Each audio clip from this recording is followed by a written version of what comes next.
नमस्कार, मैं हूं आंचल आनंद। चुनावी अड्डा की शुरुआत करते हैं इस वक्त की सबसे बड़ी खबर से, ब्रेकिंग न्यूज से। बिहार में महागठबंधन के लिए फॉर्मूला बना लिया गया है। दिल्ली में महागठबंधन के नेताओं ने आज बैठक की और प्रेस कॉन्फ्रेंस कर ऐलान किया कि हम सब एक साथ हैं। प्रेस कॉन्फ्रेंस में एनडीए से नाराज उपेंद्र कुशवाहा भी दिखे और कहा कि एनडीए में अनदेखी से परेशान होकर मैं महागठबंधन में शामिल हुआ। वहीं प्रेस कॉन्फ्रेंस में तेजस्वी यादव ने कहा कि ये दलों का नहीं, दिलों का गठबंधन है।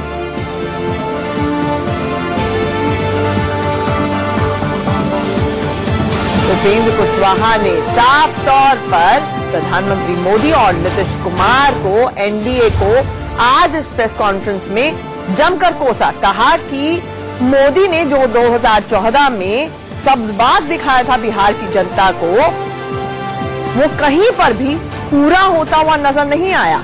कथनी और करनी में फर्क था और जब वो मुद्दे उठाने शुरू किए तो उनकी पार्टी और उनको टारगेट करना शुरू कर दिया नीतीश कुमार ने और बीजेपी ने।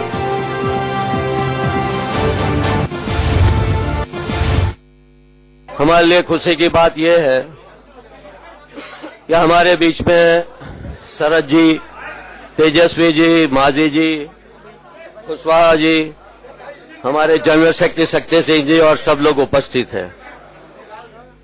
प्रेस वार्ता का मकसद जो है आप अच्छी तरह से जानते हैं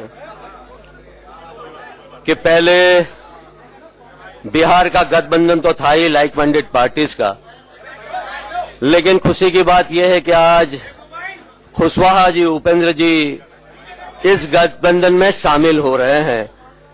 तो मैं उनका स्वागत करता हूं। बाकी हमारे जो नेतागण यहां पे उपस्थित हैं उनका भी स्वागत करता हूं। ये गठबंधन में योग क्यों शामिल हो रहे हैं उसके बारे में तो आप सब जानते ही हैं। उन्होंने जो प्रधानमंत्री जी को चिट्ठी लिखी है उससे आप सब अवगत हैं। मैं ये बताना चाहूंगा कि ये दलों का गठबंधन नहीं बल्कि जनता के दिलों का गठबंधन है।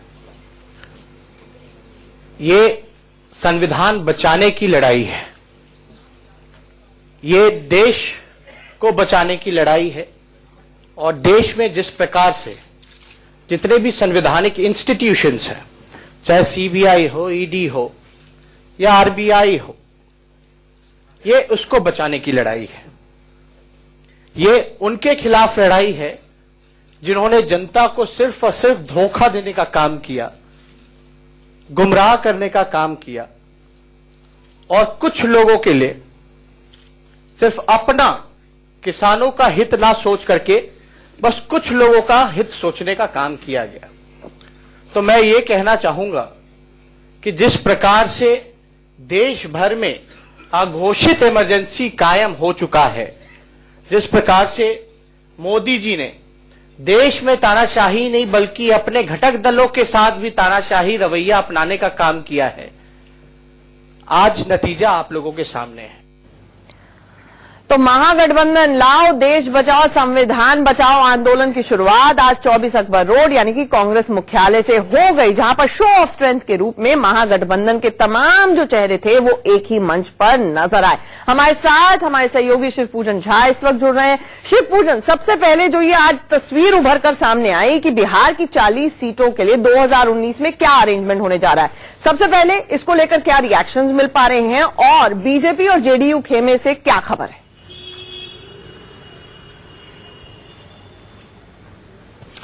देखिए, जदयू तो ऐसी चाह ही रही थी कि उपेंद्र कुशवाहा किसी न किसी तरीके से एनडीए के पाले से खिसक करके दूसरी ओर चले जाएं। इस वजह से जदयू को ज्यादा सीटों का फायदा हो सकता है। भाजपा कहीं न कहीं ये उम्मीद संजोए हुई थी कि उपेंद्र कुशवाहा अगर उनके पाले से खिसक करके महागठबंधन की ओर जाते हैं तो उसकी भरपाई नीतीश कुमार खुद कर देंगे। लेकिन जो स्थिति साल 2014 में थी वैसी स्थिति शायद 2019 में भाजपा के लिए ना हो। एक के बाद एक ऐसे छोटे दलों के नेताओं का खिसक करके एनडीए के पाले से महागठबंधन में जाना निश्चित रूप से भाजपा के लिए परेशानी का सबब बन सकता है। जीतन राम मांझी पहले खिसक करके गए, अपने साथ जाहिर तौर पर महादलित वोट का एक हिस्सा लेकर के जाएंगे। उपेंद्र कुशवाहा गए, ये भी लेकर के जा सकते हैं। और हमने देखा किस तरीके से अब आंखें तरेर रही थी लोजपा भी, और उसके बाद हार करके लोजपा को मान मनोबल की राजनीति वो फॉलो करनी पड़ी और सीनियर पासवान को लेकर के अमित शाह के साथ मुलाकात तक की बातें सामने आई। मिलाकर के स्थिति यहाँ शिवपूजन पर में ऐसी उसी है पर कि आ रही थी कि इसी मंच से और इससे पहले भी एलजेपी पर जितने डोरे डाले जा सकते हैं इस महागठबंधन द्वारा वो डाले जा रहे हैं। ऐसे में अमित शाह की कितने बजे रामविलास पासवान और चिराग पासवान से मीटिंग है, इसको लेकर क्या सुगबुगाहट है, कितने डैमेज कंट्रोल मोड में बीजेपी नजर आ रही है?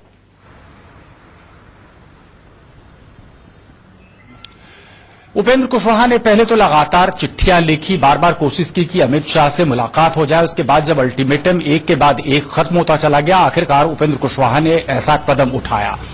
गौरतलब है कि कल ही लोजपा ने एक अल्टीमेटम दिया था भाजपा को कि 31 दिसंबर के पहले स्थिति स्पष्ट कर दे, क्योंकि जनवरी महीने से वो चुनावी मैदान में चुनाव की तैयारियों में लोजपा जुट जाएगी। उसके बाद हमने देखा कि 24 घंटे के भीतर भाजपा हरकत में आती है और भाजपा कोशिश करती है कि किसी तरीके से मना लिया जाए लोजपा को। और इसी बाबत भूपेंद्र यादव जो प्रभारी हैं बिहार के, वो मिलने पहुंचे रामविलास पासवान से, चिराग पासवान से लंबी बातचीत हुई। इसके पहले भी कई राउंड की मीटिंग्स इनके बीच हो चुकी है और अमित शाह से मुलाकात अब मुकर्रर हुई है। जाहिर तौर पर अमित शाह से कुछ न कुछ आश्वासन मिलेगा, उसके बाद शायद मुझे लगता है कि डैमेज कंट्रोल बहुत हद तक हो जाएगा। अच्छा शिवपूजन, मैं ये भी जानना चाहूंगी कि महागठबंधन की जो तस्वीर होने जा रही है वो तो अभी मोटा मोटी उभर कर सामने आ गई है, लेकिन सीटों के बंटवारे को लेकर भी क्या बिहाइंड द सीन्स कोई कंसेंसस बिल्डिंग हुई है इन तमाम पार्टियों और दलों के बीच में?